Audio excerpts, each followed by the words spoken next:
सारे चैनलों पे चल रहा है कि भारतीय जनता पार्टी के विधायक जो हैं वो विधानसभा छोड़ के ये कह के चले गए कि मणिपुर से उन लोगों का कोई लेना देना नहीं है, मणिपुर उनके लिए कोई विषय नहीं है। ऊपर से नीचे तक पूरी की पूरी इनकी सारी सरकारें और उनके सबसे बड़े नेता प्रधानमंत्री श्री नरेंद्र मोदी जी का संदेश है कि मणिपुर से उनका कोई लेना देना नहीं। मणिपुर के अंदर 6500 एफआईआर हो गई 190 दिन के अंदर। 3 मई से लेकर 31 जुलाई के बीच में 6500 एफआईआर हो गई। प्रधानमंत्री जी चुप रहे। मणिपुर की स्थिति पर प्रधानमंत्री नरेंद्र मोदी पर ताज़ा हमला करते हुए दिल्ली के मुख्यमंत्री अरविंद केजरीवाल ने पीएम मोदी पर चुप रहने का आरोप लगाते हुए कहा कि राज्य में हिंसा की घटनाओं में 100 से ज्यादा लोग मारे गए हैं। सीएम केजरीवाल ने कहा, दिल्ली में बीजेपी विधायक साफ साफ कह रहे हैं कि उन्हें मणिपुर से कोई लेना देना नहीं है। ये संदेश सिर्फ बीजेपी विधायक नहीं बल्कि ऊपर से लेकर नीचे तक सभी बीजेपी सरकारें और उनके नेता पीएम मोदी दे रहे हैं कि उनका मणिपुर मुद्दे से कोई लेना देना नहीं है। केजरीवाल विधानसभा में मणिपुर मुद्दे पर बोल रहे थे और कहा, पीएम मोदी राज्य के हालात पर लगातार चुप हैं। 6500 एफआईआर दर्ज की गई और 150 से ज्यादा लोग मारे गए, लेकिन पीएम चुप रहे। यहाँ पे मणिपुर की चर्चा कर रहे हैं। एक तो मणिपुर के अंदर जो घटनाएं घटी वो बेहद दर्दनाक हैं, लेकिन उससे भी ज़्यादा दर्दनाक जिस तरह से भारतीय जनता पार्टी के एमएलएज जो कह के यहाँ से सदन छोड़ के बाहर चले गए और बाहर जाके चैनलों पे बाइट दे रहे हैं। वो कह रहे हैं कि मणिपुर से उन लोगों का कोई लेना देना नहीं है, मणिपुर उनके लिए कोई विषय नहीं है। मैं ये सोच रहा था, ये सारे चैनलों पे भी चल रहा है, सारे चैनलों पे चल रहा है कि भारतीय जनता पार्टी के विधायक जो हैं वो विधानसभा छोड़ के ये कह के चले गए कि मणिपुर से उन लोगों का कोई लेना देना नहीं है, मणिपुर उनके लिए कोई विषय नहीं है। पूरे देश में इस टाइम टीवी चैनलों पे ये चल रहा है और मणिपुर के लोग भी ये देख रहे होंगे। और जब मणिपुर के लोग ये देख रहे होंगे कि दिल्ली के अंदर बैठे हुए विधायक, दिल्ली के विधायक, भारतीय जनता पार्टी के विधायक साफ साफ ये कह रहे हैं कि मणिपुर से उनको कोई लेना देना नहीं है, उनके दिल पे क्या गुजर रही होगी। अध्यक्ष महोदया, ये केवल भारतीय जनता पार्टी के कुछ विधायक नहीं कह रहे, ऊपर से नीचे तक पूरी की पूरी इनकी सारी सरकारें और उनके सबसे बड़े नेता प्रधानमंत्री श्री नरेंद्र मोदी जी का संदेश है कि मणिपुर से उनका कोई लेना देना नहीं। जब से मणिपुर की घटना घटी है, प्रधानमंत्री जी चुप हैं। मणिपुर के अंदर 6500 एफआईआर हो गई 190 दिन के अंदर। 3 मई से लेकर 31 जुलाई के बीच में 6500 एफआईआर हो गई। प्रधानमंत्री जी चुप रहे। मणिपुर में 4000 लोगों के घर जला दिए गए। प्रधानमंत्री जी चुप रहे। 60,000 लोग बेघर हो गए। प्रधानमंत्री जी चुप रहे। 150 से ज्यादा लोगों की मौत हो गई। प्रधानमंत्री जी चुप रहे। 350 धार्मिक स्थल जला दिए गए। प्रधानमंत्री जी चुप रहे। केंद्रीय फोर्सेस, आसाम राइफल्स और मणिपुर पुलिस के बीच में खुलेआम झगड़ा हो गया और गोलाबारी हो गई, जो आज तक भारत में कभी नहीं हुई कि सेंट्रल फोर्सेस और लोकल पुलिस के बीच में झगड़ा हो जाए। पूरी दुनिया के अंदर भारत की थू थू हो रही है। यूरोपियन पार्लियामेंट के अंदर इस पे चर्चा हुई, अमेरिका के अंदर इस पे चर्चा हुई, वहां के नेताओं ने इसकी थू थू की, लेकिन भारत के प्रधानमंत्री चुप रहे, कुछ नहीं बोले। और एक दिन जब एक वीडियो चारों तरफ सर्कुलेट हुआ जिसमें हमारी 2 या 3 बहनों को निर्वस्त्र करके सड़क के ऊपर घुमाया गया और उनके साथ खुलेआम सरेआम कई लोगों ने मिलकर गलत काम किया, तब भी प्रधानमंत्री जी चुप रहे। उनके मुख्यमंत्री कहते हैं ये कोई आइसोलेटेड इंसिडेंट नहीं है, यहां तो ये रोज ही हो रहा है। मैं ये पूछना चाहता हूं कि एक देश का प्रधानमंत्री एक पिता के समान होता है सबके लिए। वो जो बेटियां जिनके साथ ये गलत काम किया जा रहा था, या जितनी इतनी बेटियों के साथ उनके मुख्यमंत्री का बीरेंद्र सिंह का कहना है कि ये तो रोज हो रहा है। यहां पे लोग प्रधानमंत्री को रोज याद नहीं करते। आज मेरे घर में सब्जी नहीं बनी, घर में पानी नहीं आ रहा, तो लोग प्रधानमंत्री को याद नहीं करते। प्रधानमंत्री को याद तब करते हैं जब सारे सिस्टम फेल हो जाते हैं, तब आदमी याद करता है यार मेरा प्रधानमंत्री मेरे को बचाएगा। उन महिलाओं के लिए तो सब कुछ फेल हो गया था जिनको निर्वस्त्र करके वहां पे खुलेआम सड़कों पे घुमाया गया और खुलेआम उनके साथ गलत काम किया गया। वो तो बेटियां हैं हमारे देश की, वो तो प्रधानमंत्री जी की उम्र के हिसाब से वो तो उनके पिता समान है। पोजीशन के हिसाब से भी, उम्र के हिसाब से भी प्रधानमंत्री तो उनके पिता समान है। और जिस दिन अगर बेटियों की सरेआम इज्जत लुट रही है और बाप कहे कि मेरा इससे कोई लेना देना नहीं है, तो बेटियां कहाँ जाएंगी? बाप अगर ऐसे मौके पे मुंह मोड़ ले तो बेटियां कहाँ जाएंगी? मैं देख रहा था एक रिटायर्ड आर्मी ऑफिसर जो मणिपुर का रहने वाला, उसका एक वीडियो सर्कुलेट हो रहा था। वो प्रधानमंत्री मोदी जी का बहुत बड़ा भक्त होता था, अंध भक्त होता था। उसका पिछला ट्विटर अकाउंट उठा के देखो, उसने मोदी जी के लिए अंध भक्ति में पिछले कई सालों से खूब ट्वीट किए हुए हैं। वो रो रहा था उस वीडियो में, और रोते हुए कह रहा था कि प्रधानमंत्री जी, मैंने नहीं सोचा था कि आप हमें इस तरह से धोखा देंगे, मैंने नहीं सोचा था कि आप हमारी पीठ में छुरा घोंपेंगे, आप हमें हमारे हाल पे इस तरह से छोड़ देंगे। ये सारे बीजेपी वाले कह रहे हैं कि ये अकेला प्रधानमंत्री आज जो पिछले 9 साल में 50 बार नॉर्थ ईस्ट गया था। अध्यक्ष महोदया, हमारा कोई रिश्तेदार हमारे खुशी के मौके पे तो रोज आए, लेकिन जिस दिन मुसीबत हो उस दिन मुंह मोड़ ले। तो आदमी तो असली दोस्त तो वही होता है ना जो मुसीबत में काम आता है। असली साथी वो थोड़ी होता है जो कि शादी ब्याह में।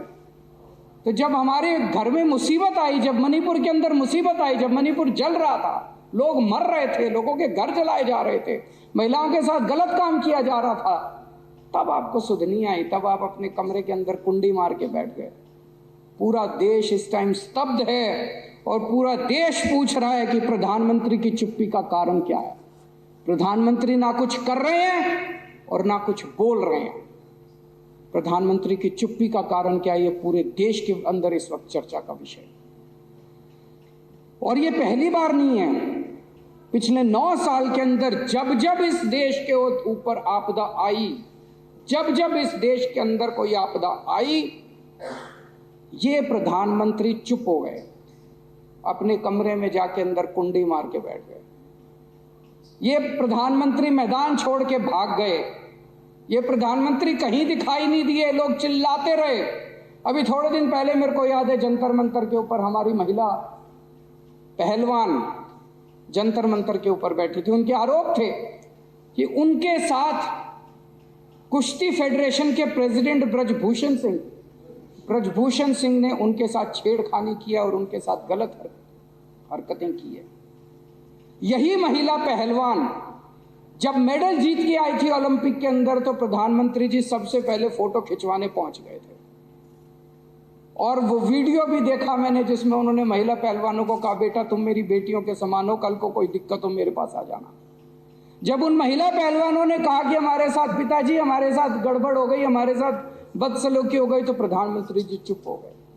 प्रधानमंत्री जी ने चुप्पी साध ली। कम से कम इतना तो कह देते, प्रधानमंत्री जी अगर इतना ही कह देते कि बेटा चिंता ना करो, मैं हूं, मैं जांच कराऊंगा, दोषियों को सजा दिलवाऊंगा, कम से कम लोगों को संतुष्टि तो मिल जाती कि प्रधानमंत्री है। मणिपुर के केस में कम से कम इतना ही कह देते, मणिपुर के लोगों को एक अपील, शांति की अपील ही कर देते प्रधानमंत्री कि मैं मणिपुर के लोगों से शांति की अपील करता हूं कि कृपया हिंसा मत कीजिए। शांति की अपील तक नहीं करते हमारे प्रधानमंत्री, कमरे में कुंडी मार के बैठ जाते। जब ये महिला पहलवान थी, महिला पहलवानों को एक अपील कर देते, वो तो बेचारी केवल प्रधानमंत्री से 2 शब्द सुनने के लिए बेताब थी। अगर वो कह देते कि बेटा चिंता ना करो, जिसने भी तुम्हारे साथ गड़बड़ की है मैं उनको बख्शूंगा नहीं। उन्होंने क्या किया? सुप्रीम कोर्ट जाना पड़ा इन बिचारी महिला पहलवानों को एक एफआईआर दर्ज कराने के लिए, एक एफआईआर दर्ज कराने। ऐसे प्रधानमंत्री हैं। जब चाइना पिछले 9 साल से चाइना हमें आंख दिखा रहा है, जब देखो चाइना हमें आंख दिखा रहा है, प्रधानमंत्री जी चुप हैं, प्रधानमंत्री जी के मुंह बंद है, प्रधानमंत्री के मुंह से चाइना शब्द नहीं निकलता पर इस प्रधानमंत्री के मुंह से। मेरे को याद है अक्टूबर 2019 में चाइना के राष्ट्रपति इंडिया आए और इंडिया के अंदर तमिलनाडु में महाबलेश्वर में दोनों हाथ में हाथ मिला के चाइना के राष्ट्रपति और हमारे प्रधानमंत्री हाथ में हाथ मिला के महाबलीपुरम के मंदिर में घूम रहे थे, उसके फोटो खींचे गए अक्टूबर 2019। और 15 जून 2020 को चाइना की फौजों ने गलवान घाटी पे हमारे ऊपर हमला करके हमारे 20 सैनिकों को मौत के घाट पहुंचा दिया। 2000 स्क्वायर किलोमीटर का एरिया कब्जा कर लिया। 2000 स्क्वायर किलोमीटर मतलब दिल्ली 1400 स्क्वायर किलोमीटर है। दिल्ली से 1.5 गुना इलाका चाइना के फोर्सेस ने कब्जा कर लिया हमारा। प्रधानमंत्री जी चुप रहे, उन्होंने कुछ नहीं बोला। अफवाहें लेके कई लोगों का दावा है, अफवाहें कि 2000 स्क्वायर किलोमीटर जो इन्होंने हमारा कब्जा किया है अंडर हैंड डीलिंग करके, कोई चुपके से डील हुई है और शायद इन्होंने ये उनको दे दिया है, उनसे संधि। अध्यक्ष महोदय, सबसे शर्मनाक बयान अभी फरवरी के महीने में हमारे भारत के विदेश मंत्री एस जयशंकर का आया। उन्होंने कहा they are the bigger economy, China हमसे बड़ी इकोनॉमी है। What I am going to do, मैं क्या करूं? हद है यार, हमारे देश का विदेश मंत्री कहता मैं क्या करूं? As a smaller economy I am going to pick up a fight with the bigger economy. It is not a question of being reactionary, it's a question of common sense. ये हमारे देश के विदेश मंत्री कह रहे हैं। इसके ऊपर बहुत सारे रिटायर्ड आर्मी के अफसरों ने लिखा। एक मेजर जनरल शैल झा हैं, उन्होंने ट्वीट किया, mister Jaishankar should know that it's not India but China which is picking up the fight. Economy or no economy, if we bow down to a bully, we are abandoning our self-respect. Is it acceptable? What a shame. It's cowardice. अध्यक्ष महोदया, ये लोग पानी P P के जवाहरलाल नेहरू को गालियां देते हैं। कम से कम उस जवाहरलाल नेहरू ने चाइना की आंखों में आंखें डाल के उनके साथ युद्ध तो किया था। इन्होंने तो देश को सरेंडर कर दिया चाइना के सामने। और उन्होंने हमारा हमला किया, हमारे 2000 स्क्वायर किलोमीटर एरिया को ले लिया। इन्होंने बदले में चाइना को इनाम दिया। 2018-19 में चाइना के साथ हमारा ट्रेड, हमारा व्यापार $87 बिलियन का था, उसको 1.5 गुना करके 22-23 में ये $114 बिलियन का व्यापार हो गया। मैं आज देश के लोगों से पूछना चाहता हूं, आपको धंधा करने वाला प्रधानमंत्री चाहिए, आपको बिजनेसमैन प्रधानमंत्री चाहिए, या देश की रक्षा और देश का सम्मान करने वाला प्रधानमंत्री देश को?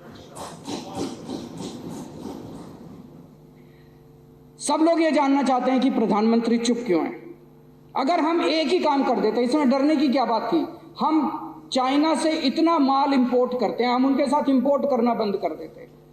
मैं प्रधानमंत्री जी को कहना चाहता हूं, आंख दिखाने की हिम्मत तो दिखाओ। हाथ में हाथ डाल के मंदिर में घूमने से इश्क होता है, कूटनीति नहीं होती, डिप्लोमेसी नहीं होती। डिप्लोमेसी करने के लिए तो आपको आंखें दिखानी पड़ती है। अडानी का घोटाला हुआ,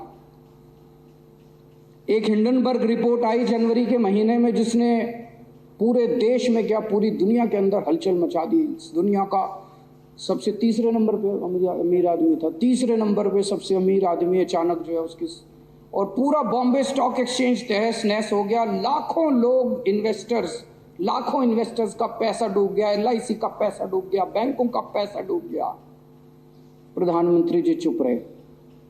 अरे एक बार बाहर आके इतना ही कह देते, मैं जांच कराऊंगा, दोषियों को सजा दूंगा, ये तो कह देते, एक ट्वीट ही कर देते कि मैं दोषियों को सजा दूंगा, जांच कराऊंगा, जिन लोगों ने देश का पैसा लूटा, जिन लोगों ने फ्रॉड किया, उनको मैं बख्शूं, इतना ही कह देते। प्रधानमंत्री जी चुप रहे। तो अब लोगों को लगने लगा यार अडानी का पैसा तो सारा मोदी का पैसा है। मोदी चुप क्यों है? मोदी बोलता क्यों नहीं है? मोदी बचा क्यों रहा है उसको? तो लोगों को लगने लगा यार ये सारा पैसा जो है ये मोदी का पैसा है। जनता जानना चाहती है असलियत क्या है। अगर प्रधानमंत्री चुप हो जाएगा और कुछ बोलेगा नहीं तो अफवाहों का बाजार गर्म होता है। चारों तरफ अफवाहें फैलती हैं और देश के लिए अच्छी बात नहीं है अगर चारों तरफ अफवाहें फैले इस तरह से। इनके समय में पिछले 9 साल में 13 लाख करोड़ रुपए के बैंकों के कर्जे कुछ चंद अमीर लोगों के माफ कर दिए गए। इन्होंने नीरव मोदी को भगा दिया, इन्होंने मेहुल चोकसी को भगा दिया, ललित मोदी को भगा दिया, विजय माल्या को भगा दिया। वो क्या कहते हैं जो क्या नोटिस होता है जो बाहर जाने से रोकने के, नहीं वो मनीष के खिलाफ करा इन्होंने लुकआउट नोटिस, नहीं लुकआउट भी नहीं होता, कुछ नोटिस होता है। भाई तुमने मनीष के खिलाफ वो नोटिस कर दिया यार, थोड़ा नीरव मोदी के खिलाफ भी वो नोटिस कर देते। वो यूं ही भाग गया वो एयरपोर्ट से बैठ के, वो कोई वेश बदल के तो गया नहीं। नीरव मोदी भाग गया, मेहुल चोकसी भाग गया, विजय माल्या भाग गया, ये यूं ही भाग गए, भगाए गए। देश जानना चाहता है प्रधानमंत्री जी आपका इनसे क्या रिश्ता है, क्या डील है आपकी इनसे। ऐसे ही थोड़ी भाग गए सारे के सारे। अभी आरबीआई की रिपोर्ट आई है 16,000 विलफुल डिफॉल्टर। विलफुल डिफॉल्टर का मतलब होता है जिनके पास पैसे हैं, जानबूझ के नहीं दे रहे। एक तो है भाई कोई बैंकक्रप्ट हो गया, उसके पास पैसे नहीं है, धंधा चौपट हो गया। एक है विलफुल डिफॉल्टर। विलफुल डिफॉल्टर वो होते हैं जिनके पास पैसे हैं, नीयत नहीं है, वो दे नहीं रहे। आरबीआई कह रही है 16,000 विलफुल डिफॉल्टर है जो नहीं दे रहे। तो क्यों नहीं दे रहे? उनको जेल में नहीं डालते, उन पे ईडी नहीं करते, उन पे सीबीआई नहीं करते। तो प्रधानमंत्री से पूछना तो चाहते हैं लोग कि भैया आपका क्या है, उनके साथ क्या डील हो रही है। ये जनता पूछना तो चाहती है ये क्या अंदर खाने चल क्या रहा है। ये 16,000 विलफुल डिफॉल्टर। हमारे प्रधानमंत्री जी चुप क्यों है? बोलें तो सही, कुछ तो बोलो प्रधानमंत्री जी। आपके केंद्रीय मंत्री के, जब किसान आंदोलन चल रहा था, केंद्रीय मंत्री के बेटे ने किसानों के ऊपर लखीमपुर खेरी में जीप चढ़ा दी। वीडियो है सबके सामने, उसका सबूत है सबके सामने। प्रधानमंत्री जी चुप रहे। हमारे किसान भी प्रधानमंत्री जी के लिए कोई मायने नहीं रखते। सरेआम जीप उनको कुचल दिया, प्रधानमंत्री जी चुप रहे। 14 सितंबर 2020 को हाथरस में एक दलित बेटी के साथ, 19 साल की दलित बेटी के साथ 4 लड़कों ने गैंगरेप किया।